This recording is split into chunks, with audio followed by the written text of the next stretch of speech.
టాలీవుడ్ లో biggest season Sankranti. పండకి వస్తే కంటెంట్ తో సంబంధం లేకుండా కలెక్షన్స్ వస్తూ ఉంటాయి. కాబట్టి ప్రతి ఏడాది తీవ్ర పోటీ ఉంటుంది. పెద్ద హీరోల దగ్గర నుంచి చిన్న హీరోల వరకు అందరూ ఈ సీజన్ లో తమ సినిమాలను రిలీజ్ చేయాలని ప్లాన్ చేస్తూ ఉంటారు. ఈసారి కూడా పొంగల్ కి ఫుల్ డిమాండ్ ఏర్పడింది. చివరికి థియేటర్స్ లోకి వచ్చేవి ఎన్నో తెలియదు కానీ మేం వస్తున్నాం అంటూ ప్రకటనలు వదులుతున్నారు. రిలీజ్ డేట్ పై కర్చీఫ్లు వేసుకున్నారు.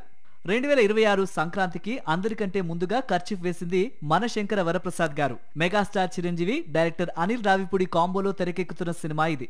షైన్ స్క్రీన్ బ్యానర్ లో పండక్కి తీసుకురావాలనే టార్గెట్ పెట్టుకుని సెట్స్ మీదకి తీసుకెళ్లారు. దానికి తగ్గట్టుగానే షూటింగ్ చేస్తున్నారు. అలానే సితారా ఎంటర్టైన్మెంట్స్ బ్యానర్ లో నవీన్ పులిశెట్టి హీరోగా నటిస్తున్న అనగనగా ఒక రాజు సినిమాని కూడా సంక్రాంతి బరిలో దింపుతున్నారు. జనవరి 14న రిలీజ్ చేస్తామంటూ డేట్ కూడా వేశారు.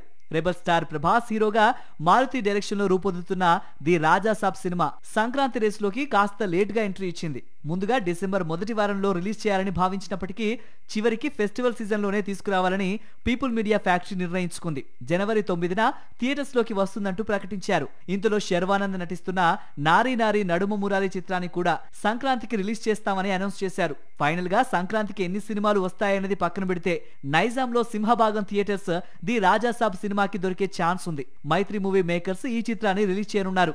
అనిల్ రావిపూడి సితారా నాగవంశులతో ఉన్న ర్యాపోని దృష్టిలో పెట్టుకుని చూస్తే మన శంకర వరప్రసాద్ గారు అనగనగా ఒక రాజు సినిమాల్ని దిల్ రాజు థియేటర్స్ బ్యాలెన్స్ చేసే అవకాశం ఉంది. ఇక రవితేజతో సుధాకర్ చెరుకూరి చేస్తున్న సినిమాని ఏషియన్ సునీల్, సురేష్ బాబు పంపిణీ చేసే ఛాన్స్ ఉంది. మరి వీటిలో ఎవరెవరికి ఎన్నెన్ని థియేటర్స్ దొరుకుతాయో వేచి చూడాలి. ఇంకో పక్క రవితేజ, డైరెక్టర్ కిషోర్ కాంబోలో తెరకెక్కుతున్న భర్త మహాశయులకు విజ్ఞప్తి మూవీని సైలెంట్ గా సంక్రాంతికి రెడీ చేస్తున్నారు. ఇలా 5 తెలుగు సినిమాలు పండగ మీద ఆస్తులు పెట్టుకున్నాయి. వీటికే థియేటర్స్ ఎలా అడ్జస్ట్ చేస్తారో అని ఆలోచిస్తుంటే పోటీగా 3 తమిళ డబ్బింగ్ చిత్రాలు కూడా రావాలని చూస్తున్నాయి. విజయ్ జననాయకుడు, సూర్య కరుపు, శివకార్తికేయన్ పరాశక్తి సినిమాలు పొంగల్ రేస్ లో నిలిచాయి. తెలుగు మార్కెట్ ని దృష్టిలో పెట్టుకుని డబ్బింగ్ చేసి రిలీజ్ చేయాలని భావిస్తున్నారు.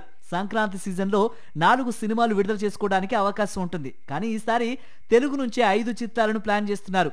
చిరంజీవి, ప్రభాస్ వంటి స్టార్ హీరోలు ఉన్న రవితేజ, నవీన్ పులిశెట్టి, శర్వానంద్ వంటి తక్కువ మార్కెట్ ఉన్న హీరోలు వెనక్కి తగ్గడం లేదు. పండక్కి మాదే సరైన బొమ్మ అంటూ బరిలోకి దిగడానికి సిద్ధమవుతున్నారు. దీంతో ఫెస్టివల్ సీజన్ లో బాక్సాఫీసు పోరు రసవత్తరంగా మారుతుందని ట్రేడ్ వర్గాలు భావిస్తున్నాయి.